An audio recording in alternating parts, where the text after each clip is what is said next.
when the Arab Spring started in 2011, brothers, Israeli officials were coming out one after the other saying, look, this regime, it can't fall. The most secure border Israel has is the Golden Heights border with Syria. In other countries, you might have a stray missile that goes to Israel. From Syria, there's never been a stray missile that's gone into Israel.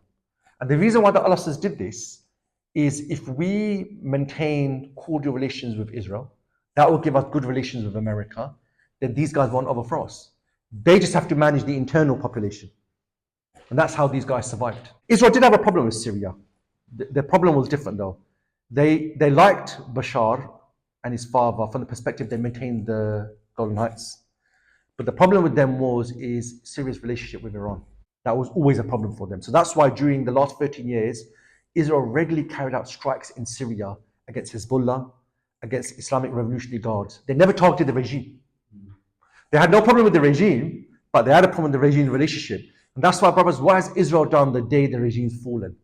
They've done what they've always dreamed about. You have a country on our border, we basically going to get rid of every weapon that could be a threat to us. That's what they're doing. So this new regime that's come in now in Syria, there's literally nothing you can do. What are you going to do? So what they're doing is they're making sure Israel, every chemical site. I actually saw a letter on Twitter.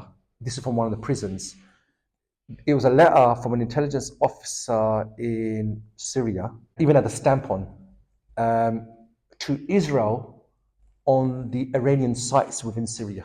What Iran was doing, although they were helping Bashar, they were actually setting up to stay there in the long term. So for example, all the people that shifted to the north of the country, they were replaced by Shias from other parts and from outside.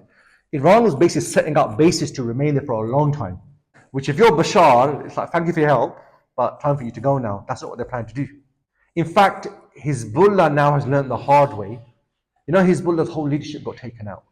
Israelis have said for years, we have tried to penetrate Hizbollah in Lebanon, never been able to get through. These guys have a solid structure, they know how to work, right? And then all of a sudden, Israel taken out their whole leadership. And the curse of Hizbollah was that they went into Syria. Who would have believed it? They've gone into Syria, they've saved the regime. But what happened when they saved the regime is the structure below the leadership had to engage with Syrian intelligence, had to engage with Russia. And that allowed them to be infiltrated, and it allowed Israel to get a lot of intelligence about them. Because remember, you could take out one leader if you're lucky. To take out a whole leadership, someone had to give you that. And Hezbollah knows that came from Syria. If you would know who their whole leadership is, where they are, that would have needed someone quite senior who had to engage with their senior leadership.